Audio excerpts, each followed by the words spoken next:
Uh, I just don't get it. I'm trying to get into this O-gauge hobby, and there's so many terms out there. I just don't understand this. It's so confusing. O-scale, O-gauge. Even in the Lionel catalogs, I see O-scale and O-gauge, and then in the older catalogs, I'm seeing traditional O and semi-scale, and then I go on to research, and I'm seeing words like high rail, and I'm seeing words like TIU and AIU, and then I find myself singing "Old MacDonald Had a Farm" EIEIU, and then I go. I'm still looking in here, and then I'm trying to at least pick out the track that I want. I'm seeing fast track.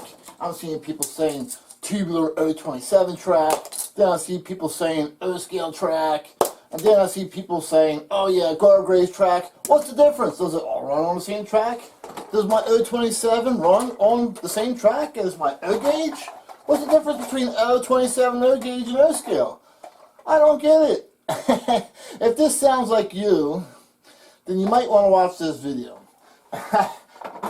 Never fear, the Dakman is here. Da da da da da da da da Dakman. Nah, I better not do that. That might be a trademark infringement by YouTube. At any rate, um, if you're new to the O-gauge hobby, or you want to get into the O-gauge hobby, I'm sure you're seeing a lot of terminology you don't understand. You're seeing that there's different sizes or different styles, or seeing so many things about O-gauge or O-scale, and you just don't know all these terms and what they mean. So that's what this video is going to be all about. It's going to be about the terminology of O-scale, O-gauge, and a lot of other terms that are used in the O hobby. So we'll just call it O hobby right now to ease everybody into it. Shout out to Heath at Humanity City Junction, or Humanity. He's got a little parenthesis there, so Human City Junction, Humanity. He's pretty ingenious like that, making his name say two different things. But Heath at Human City actually helps out live shows for a couple of O-gauge live shows, and he just struggles trying to understand some of the terminology. And the funny thing about Heath is that he brings up at every live show, he lightens it up by asking everybody on the live show, is a hot dog a sandwich? So that creates its own controversy, believe it or not. But at any rate, the last live show, I was trying to chat with Heath and explain to him different things, and then he still wasn't understanding. So I said, well, it probably would be easier for you to understand that a hot dog is not a sandwich, it's a hoagie. So everybody started laughing about that. But he says, could you make a video showing the different terminology and to help out people who don't know much about it? I'm like, well, that's actually a good idea. I think I'm going to steal that. So this goes out to those who are new, getting into the O-gauge hobby, and even if you've been into the O hobby, which we'll call it for right now, maybe you might still want to watch, and maybe you might learn some new things. Now, by all means, there's the terminology varies. I don't think there's any standards that were ever made by the NMRA in the O hobby. And for those who don't know what the NMRA is, that's the National Model Railroad Association. They're the ones who standardized HO scale. And I know what you're thinking at this time. Maybe I ought to just take up boating. Don't do that. You know what boating stands for? B-O-A-T. Break out another 1,000. But then again, if you read into one of these catalogs, you're going to break out another 1,500 for a steam locomotive. Ah, yeah. So, at any rate, we're going to go back in time, because before we learn about O terminology and what the words mean, we got to go back in time and learn a little bit of history. So let's do that now. So let's take a cool ride in our favorite time machine, the DeLorean. Hey Doc, we really gotta go back in time. Yeah, Marty, they don't know about O gauge. Alright. I'll probably get dinged for that, for copyright infringements too. But at any rate, this is all going to be about copyright infringements maybe, who knows. So let's go back in time to when O gauge was first came around. So let's talk about the O hobby. First things first. What is the difference between scale and gauge? Okay, so the scale, and I'll grab a card here. The scale describes the size of the model, of the miniature model, in proportion to its full prototype. Okay, so that's what scale means. Scale is describing the size of the miniature model in proportion to the real thing. Okay, so that's scale. Next, what does gauge refer to? Or what does it gauge mean? Alright, so we'll grab the track that I just tossed earlier. Gauge refers to the distance, and we're only going to use the outside two rails, but gauge refers to the distance of the rails. So this distance from the outside rails, right there, that's the gauge, from here to here. So that's what gauge means. It's describing the width of the track. So now that we know the difference in terminology between scale and gauge, let's go to our little history lesson here. And I'll try to make it short so I'm not doing a Ben Stein on you. Bueller, Bueller, Bueller. Ben Stein was the guy that played the teacher in the movie Bueller's Day Off. So, at any rate, and he was boring. So we're going to go back into when O gauge first came out. So everybody thinks that Lionel was the first to come out with O gauge. That's not really accurate. Lionel actually came out with standard gauge before they came out with O gauge. And standard gauge, that's a bigger size track yet. But we're going to stick to O in this particular video. So Marklin in Germany was actually the first to invent O gauge in 1900. And then in the 1930s, Marklin actually went from 2-rail to 3-rail for alternating current. O gauge was the most common railroad scale in the United States and remained so until the early 60s. And the popularity sort of declined after World War II due to introduction of smaller scales such as HO and Z. But there's other things that happened during those times as well, because after World War II, money got a little tight, so people couldn't afford the bigger stuff. But we'll get into that a little bit more further in the video. So going back to what I just said, Lionel sort of like coming out with standard gauge, also sort of like they called it gauge 1. But where did the name O come from? So there's a good question for you guys.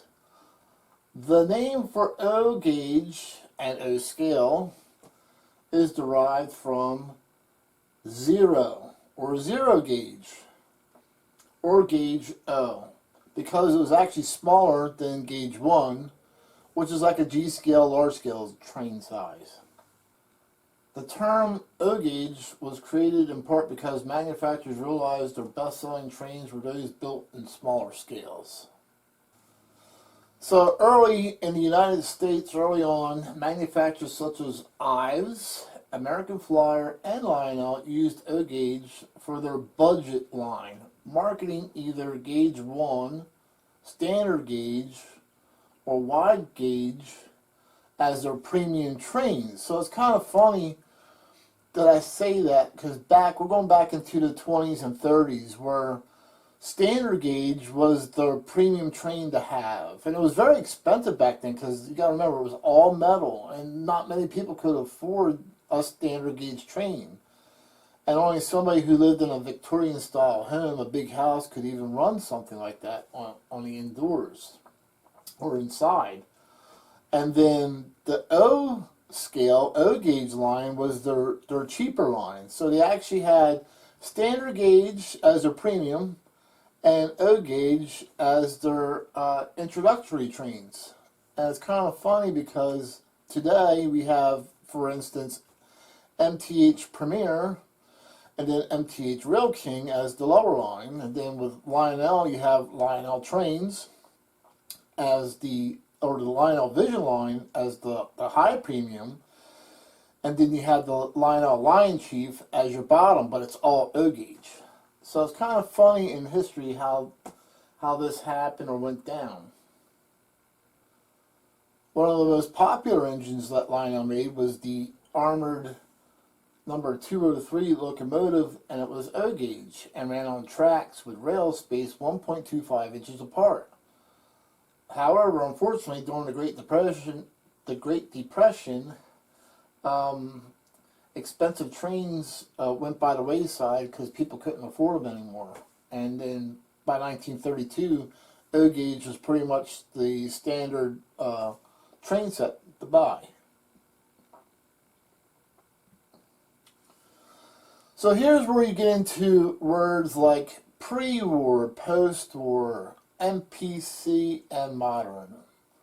So we're going to explain those words now so you understand them. So pre-war, that's self-explanatory in a way. Pre-war is trains that were made before World War II. So those were trains made before World War II. So when you hear the word Lionel pre-war, that's before the World War II era. Post-war, those are Lionel trains made after the war. However, everybody thinks trains in the 70s were post-war II, and they're not. They're not really, technically. So, what is the era of post-war Lionel? Good question. That's trains that were made after World War II up till 1970. And why is that? That's another good question. Because in 1970, there was a food company called General Mills who bought Lionel. And Lionel became MPC.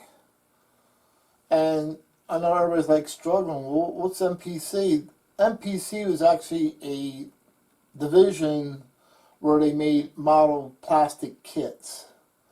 And you could buy these MPC models and you could glue them together, paint them. They were cars and pickup trucks. So it was another hobby for kids to do back in the day besides trains, building model kits. And I was one of those that loved building model kits at that time. So you'll hear the terminology Lionel MPC. So when you hear that, it's any Lionel train made from 1970 to 1985. So MPC era is from 1970 to 1986. Then you have what's called the Lionel modern era. But there's a couple little transition periods before we get to that. That's not really discussed that much. So, from 1986 to 1995, a person by the name of Richard Kuhn bought Lionel from General Mills. Richard was a real estate developer and a railroad enthusiast. He bought the brand and established Lionel Trains, Inc. in 1986. And so here's something interesting. In 1989, Lionel made the switch from MPC Soundstein to the very first new and improved Real Sounds 1.0, and which was a high-tech end of audio realism. It was in 1995 that Lionel introduced the Trainmaster Command Control System, or TMCC. So that's what TMCC stands for, Train Master Control System. And it was a system that you could actually operate multiple trains on one track. So this was the first time that Lionel was doing something by remote control, basically, instead of using your transformer controls. So when you see the word TMCC, that means that train, you're able to control it by remote instead of transformers. And TMCC stood for Train Master Control Command Control. So in 1995, Richard sold Lionel to the Martin Davis Investment Group Wellspring, which owns Lionel from 1995 to 2000, before giving the CEO rights to Richard Maddox. And also, Lionel eventually came out with a system called Legacy. And we'll explain the differences between TMCC and Legacy later. Let's get through our history. Now you know the difference between pre-war, post-war, MPC, and modern Lionel. So O gauge, once again, now we know what gauge means. It's the width of the track. So if you measure this out, the track rails are 1.25 inches apart. So there's your gauge. And that's standard whether it's tubular track, fast track, Gargraves, Ross. It's all standard, the same width. The height is what's going to get you into trouble. But stay tuned, we'll talk a little bit more about the difference in height of the tracks later. Alright, so let's talk a little bit more about track. This is where some more terminology comes in. So you're going to hear terms like O27 and O gauge when it comes to track. So what's the difference between O gauge, O27, and Gargraves or Ross, which is really like a high rail type of track? Oh, and then there's the word high rail. So let's go ahead and move along talking about track. So we have O27 track. O27 track is no longer around. It's tubular track. They quit making it. Fast track actually starts at O31, I believe. But the O27 was actually originally made by Gilbert, American Flyer, and Eyes, and it was an entry-level O-gauge train set.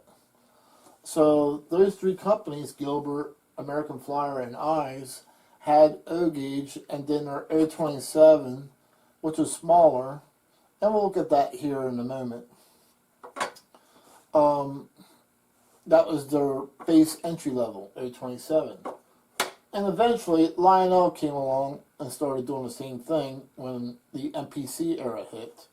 Lionel also started making O27 trains and O27 sets, and it actually ran on O27 track, which is actually the same gauge or width as O-gauge track. And I'll show you the difference between O27 and O-gauge.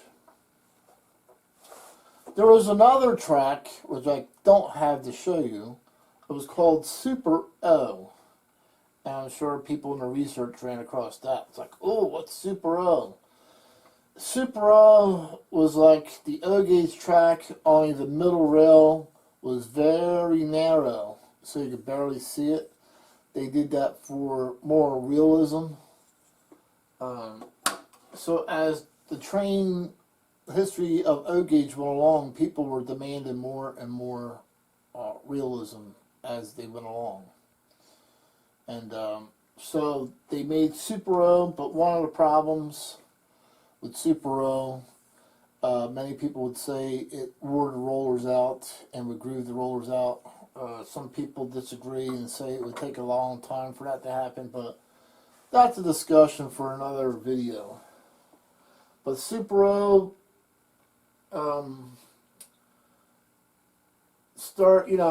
didn't really take off like they thought it would, so the standard became regular O gauge. Now, not to leave out the two-rail people, because I don't have any two-rail track to show you, but there is O gauge or O scale two-rail. So they call two-rail O is O scale two-rail. Those trains were true 148 scale, and they ran on DC voltage versus AC. Lionel, for a short period of time, don't ask me why, made trains that ran on DC and the early during the MPC era. And I believe a lot of the modern trains have DC motors in them. They just use a rectifier to convert over from AC to DC. But somebody can quote me on that one in the comments. All right, so let's take a look at the track. So here we have three different tracks. We have O27, we have O gauge, and then we have the guardrails track, which a lot of high railers use. So let's discuss the O27 track first. They don't make this anymore. The O27 line-out O27 track usually had the brown ties on them, and they only and you'll see that they're all the same width. You can see they're the same width, meaning they're the same gauge. So all O gauge trains will run on O gauge track, because that part of it is standard. Where you're going to come into a problem is when you try to connect O27 to O gauge. So to see that, you'll have to flip it over this way.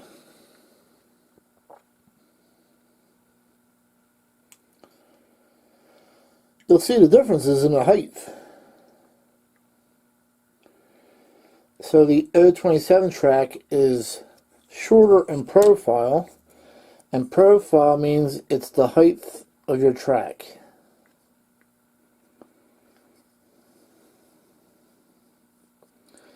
That's the profile of the track. It's your height. And you'll see if you try to put this together that you'll end up having the O gauge track will actually be higher than your O27. So even though it does line up, there is a difference in height.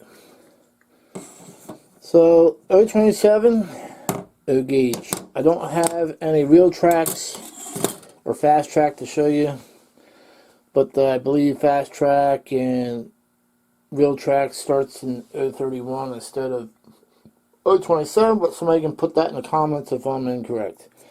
So here we have guardrails. Same thing. Guardrails will actually, let's see here. Bend this a little bit.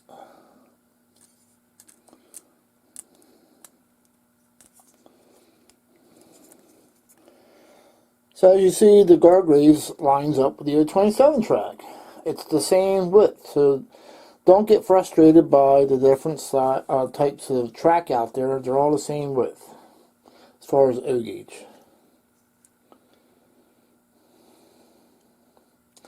Now you see there's a difference yet. And you'll see that the guardrails track actually does have a low profile as well. So if we stick it into the O gauge track,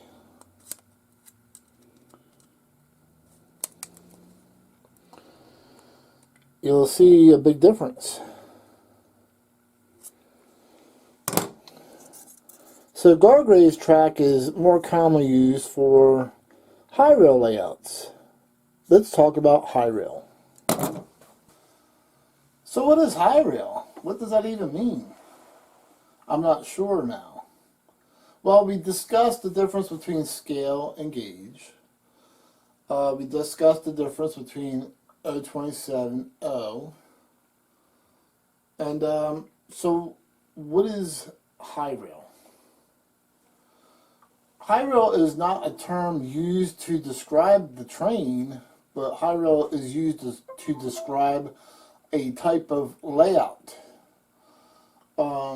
A person or a club that is considered high rail is somebody who wants to run true scale, meaning they want to run O gauge, or in this case it will be O scale.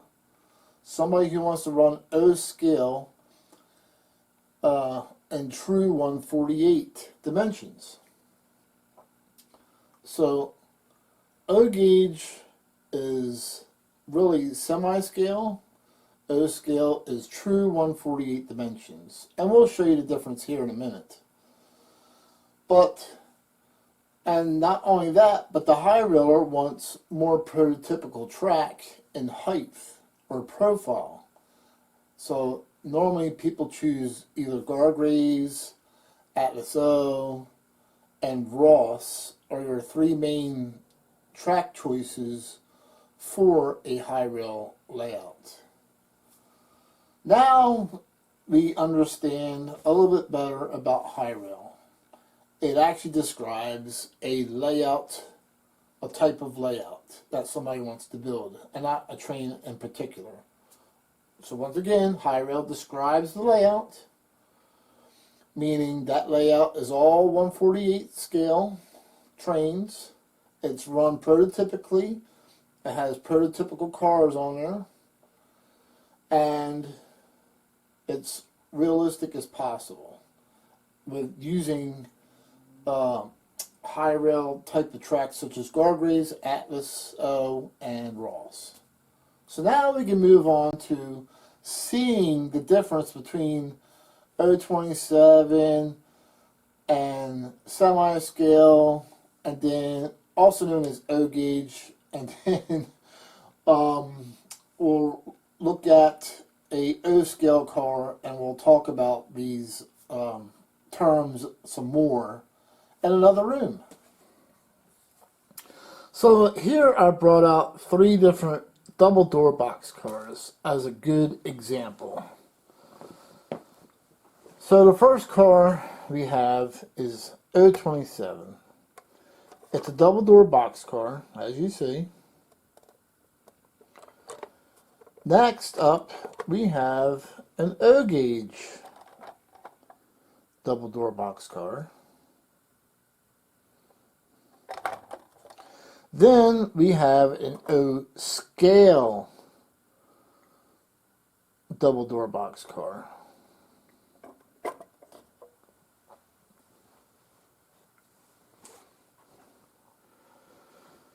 Alright, so we'll discuss these one at a time. So 027, as we already learned, came out during the, was invented as a lower line of trains to be offered to those who couldn't afford O gauge at the time. and was made by various manufacturers. But why call this 027? Because back in the day, the trains ran on 027 curves, meaning the width is still the same. O-gauge trains run across here. The difference is on 027 curves, it made a 27-inch diameter circle. From center rail to center rail was 27 inches in diameter. So the numbers that you're seeing, 027, 031, 042, 054, 072, and 080, and it keeps going, is just how big of a circle the track makes from center rail to center rail. Now that we've learned about the different size of circles and what the O means on that terminology, we can move on to O gauge. And O gauge is also known as semi-scale to some people. But if you look in the Lionel catalogs, and well, we'll discuss that here in a minute. But let's stick with, okay, this is O gauge. So if you look in the current catalog, that's how this is going to be listed as O gauge. So O gauge is now has taken the place as a standard entry level in place of 027. Just like how O gauge took place of standard O, or I mean in place of standard gauge. Now we have the O scale car. That means this car is true 1/48 dimensions. So if you were to blow this up 48 times, it would equal the size of the real thing. So you can see how much bigger this is than the semi-scale. And you can really see this get dwarfed by the 027.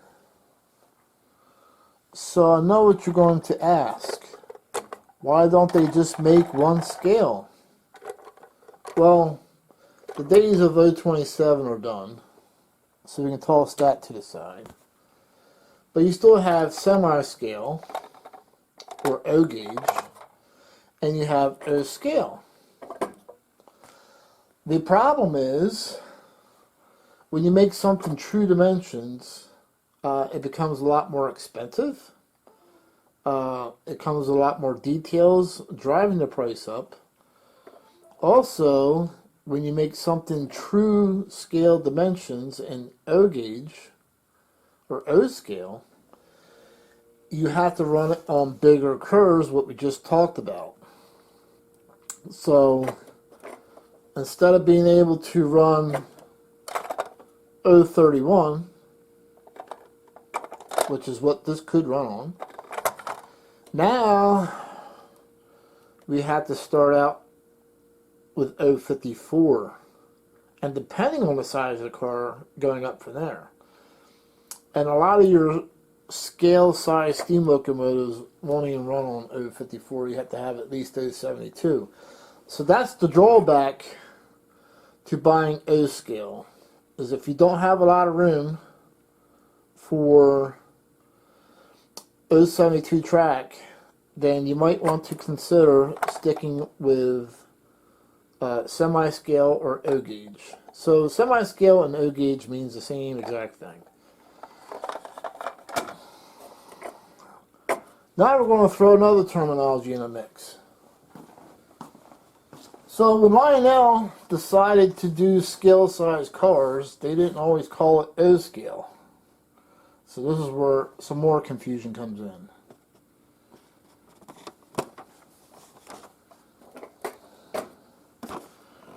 Here's how they originally marketed O scale. They called it Standard O. This was their first attempt at going full 148 scale. This was a lot of your early Standard O cars were, you know, to 148 dimensions or 148 scale dimensions. The problem was that they were not very well detailed.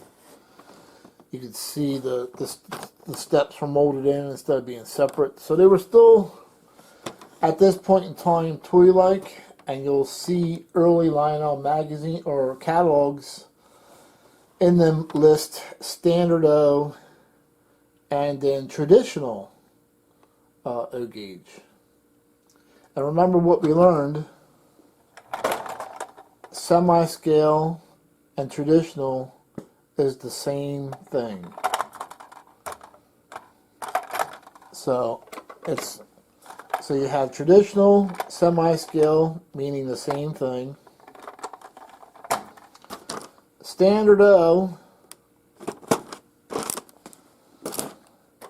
and O scale is the same thing.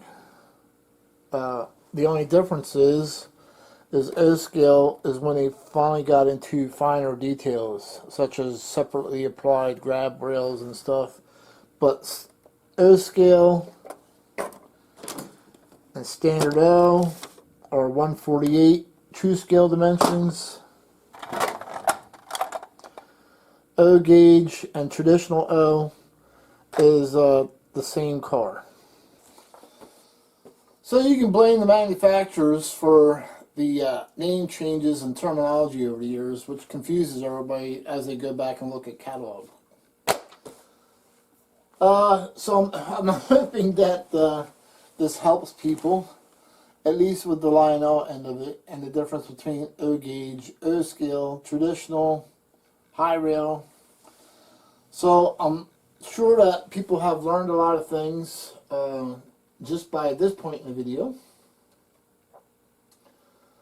So let's move on to another manufacturer. I'm looking in this MTH catalog, and then I see words like TIU and WIU and AIU, and then I find myself going,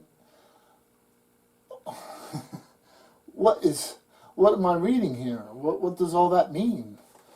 Well, if you find that's you, we'll discuss that right now. So before we get into terminology, first we have to understand what is that for.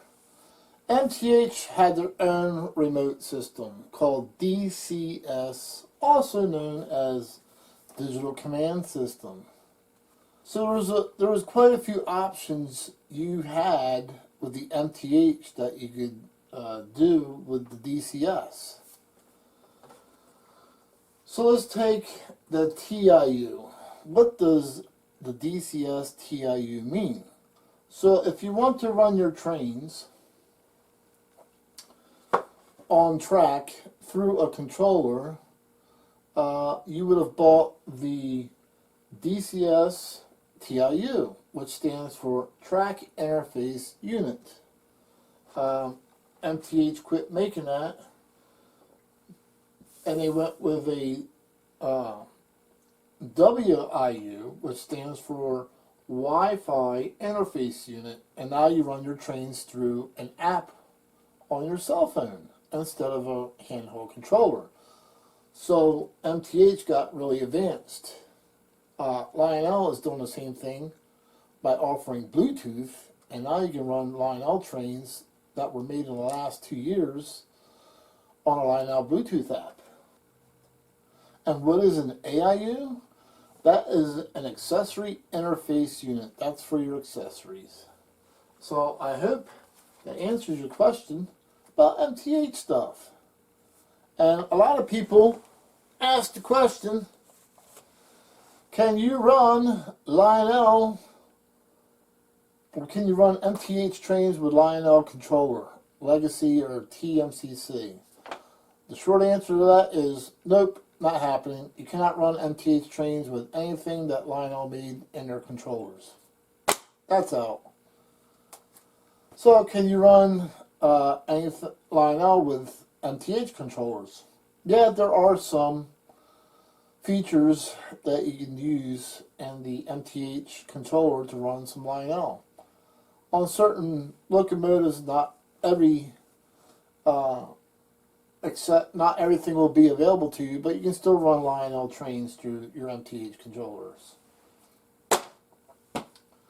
So unlike HO, the world of O has made it a little difficult on us, because in anybody who's an HO, DCC is pretty much a standard, so you can run any locomotive you want in HO on DCC, no matter who made it. It's a standard. Maybe one day. We'll touch just a little bit on O-scale 2-rail, and the reason why it's called O-scale 2-rail is because it's 2-rail, and it is scale, meaning it's all 1/48 size and proportion, 1/48 scale. You blow it up 48 times and it's the real thing. And it's 2-rail and it runs on DC.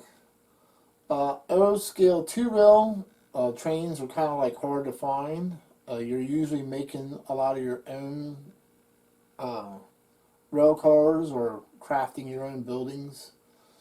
Your own, there are some track availability, but it is limited. And with the disappearance of MTH, I know a lot of O-scale 2-railers are a little unhappy because Atlas O hasn't really been producing a lot of O-scale 2-rail recently.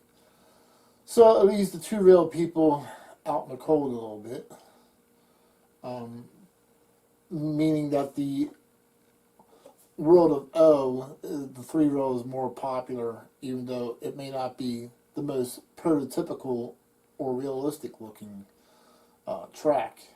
But that's what's nice about the Gargraves track, because Gargraves, they call this Phantom track, and Gargraves oxidizes the center track, anodizes, the center track in black, so it's harder to see, make it a little bit more realistic. And I believe Ross does some of the same things too. So I'm hoping that you found this informative. I'm hoping that you learned more about the O hobby, we'll call it. Whether it's you like O gauge or O scale, and breaking down the meanings of what semi-scale is, and it means the same thing as traditional, and what is O scale, having the same meanings as standard O. So there was a lot of terminology and words that were used that's changed over the time, which needs to be standardized, but that's a discussion for another video. And one last term I'll throw at you guys is ON30. And I wanted to say this for last, and you're like, oh no, he just threw another term at me. What do I do? My mind blew up. So, what is ON30? It is something that Dakman came out with, and there was a couple other ones. Intermountain did them too. It is O gauge trains that run on HO tracks. So it's a narrow gauge version of O gauge. So notice I said the term gauge. So ON30 is narrow gauge, meaning the track is now narrow. So it uses HO track, O gauge trains using HO track to run on, because it's focused on running narrow gauge trains. And anybody who knows anything about the real trains, there were a lot of narrow gauge trains that were before they came standard. But the reason why Dakman made those ON30 trains was to run around those Lemark ceramic houses that people were collecting. And so people bought them to run around those Lemark homes or ceramic houses, the ones that light up. So let's talk a little bit about controls here. You'll hear a term people use called conventional. What is conventional locomotives in the hobby world of O? So conventional controls are just that. Conventional meaning that it's all transformer controlled. So you apply with conventional controls, you simply apply power to the track, and as the voltage increases on the track, the train goes along, and as you increase the voltage, the train moves faster. And of course, when you turn the voltage down to off, the train stops. So that is conventional controls. So when you hear people use the term conventional, that's what they are talking about. And then we'll get into some other terminology while we're right here. So MTH has Proto 1, 2, and 3. The Proto 1 MTH trains are conventional, and they operate off of a transformer. The reason why you see me having an MTH transformer is because a lot of your early MTH locomotives use a sine wave type of electricity. So that's just the type of electricity they like. So if you try to use a line out transformer on some of the early MTH stuff, it will not like it. So they recommend, MTH recommends using their MTH transformer for a lot of your early MTH locomotives, especially the ones that like the sine wave. And that's a whole nother discussion between sine wave and regular electric. So a lot of people ask, can the Lionel TMCC and the Lionel Legacy and the MTH DCS number 2 and Proto 3, can you run that in conventional mode? Absolutely you can. But be aware you won't have all the features you would normally have if you were just to have the remote system. You would have limited functionality. So if you're going to spend the money to buy Lionel TMCC or Lionel Legacy or the MTH Proto 2 or Proto 3, do yourself a favor. Go out and buy the remote system to go with it. So now we're here in this area, and we're going to talk a little bit about the Lionel remotes.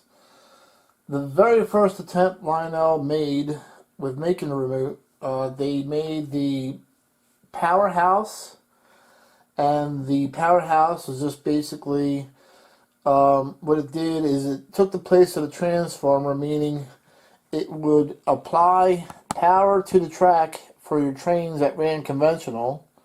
And powerhouse is for conventional trains only, by the way. It's not for remote trains like TMCC and Legacy. So powerhouse was a way to run your conventional trains without converting them over to Legacy, TMCC, or DCS. And the powerhouse would apply power to the track through a TMCC Cab 1 remote. The very first fully remote system Lionel made was the Lionel TMCC Cab 1 remote system. It was a basic system that allowed you to run your trains, on multiple trains, on full remote control. The difference with the Cab 1 TMCC and the Legacy is that you had power applied to the track the whole entire time. And so the controller sends a signal to your locomotive to make it stop, go, blow the horn, or whatever you want it to do. And then Lionel updated to a Lionel Legacy. So there was actually two different systems. The Lionel TMCC worked on 2.7 megahertz, and there was a little flaw with them, which is why they updated the TMCC to Legacy, which is what you see here. This is Legacy. They were having issues where they would lose the signal to the train if you had underpasses or overpasses. So it wasn't really. It was good in some ways, but there was a couple flaws. And not only that, with the Lionel Legacy, which you see here, this is the Legacy system. The Legacy has a lot more features. They were able to make a lot more features with it, so you can do a lot more things with it. So I know people are going to ask, can you run Lionel Legacy locomotives with TMCC Cab 1 controller? Yes, but once again, you will have limited functions. And then people are going to ask, okay, I have a Legacy and I want to buy an older TMCC. Will my Legacy run that Lionel TMCC locomotive? Yes, absolutely it will, even though they run on two different frequencies. Where you would have a problem is if you took your Lionel TMCC Cab 1 remote over to somebody else's house that had Lionel Legacy. That remote, that Cab 1 remote, will not talk to the Legacy base. There are two different frequencies, so that's where you would have the problem. Now, with the Lionel Legacy remote, there's also a Cab 2 version of this for guests to run if you would like to buy that. So basically, they're calling that Legacy handheld a Cab 2. So there's a Cab 2, and that's blue, where the Cab 1 TMCC controller was black and it had an antenna on it. And the blue Cab 2 controller, I believe, says Legacy right on it. As far as MTH, as I mentioned, the DCS Proto 2 and 3 are also remote control, but you're going to need to run them on a regular MTH DCS control system, such as a WIU. So here's our final review on this video.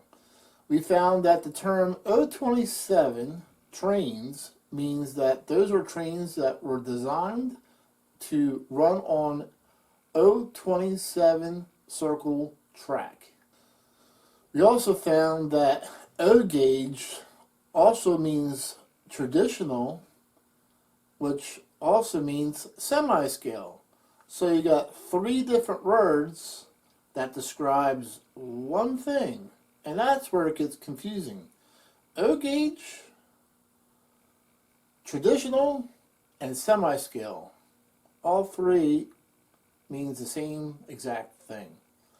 Those are trains that are not made to 1/48 dimensions. And I keep mentioning 1/48 because true O is 1/48 scale. Then we move on. O scale is or are trains that are 1/48 dimensions exact. So you blow that train up 48 times and it becomes the realistic thing. So O scale is trains that are made to 1/48 dimensions and run on 3 rail. Then we have O scale 2 rail, meaning trains that are O scale made to 1/48 dimensions and they run on 2 rail track. And then the last one, of course, we sort of mentioned is ON30, which are O gauge trains that run on HO track. So let's hope that this video has helped out a lot of people. So once again, I hope this was informative, and I know this was a lengthy video, but hopefully it helps out people in the end who are wanting to come into the O-gauge hobby and now they're not so confused. If you need help, just leave comments and questions. And like I said, I know we're not all going to agree on every terminology that I just mentioned, but I wanted to keep this straight and basic so people don't get any more confused than what they are. And hopefully this helps you out, Heath. Alright, thanks again. Thanks for joining me.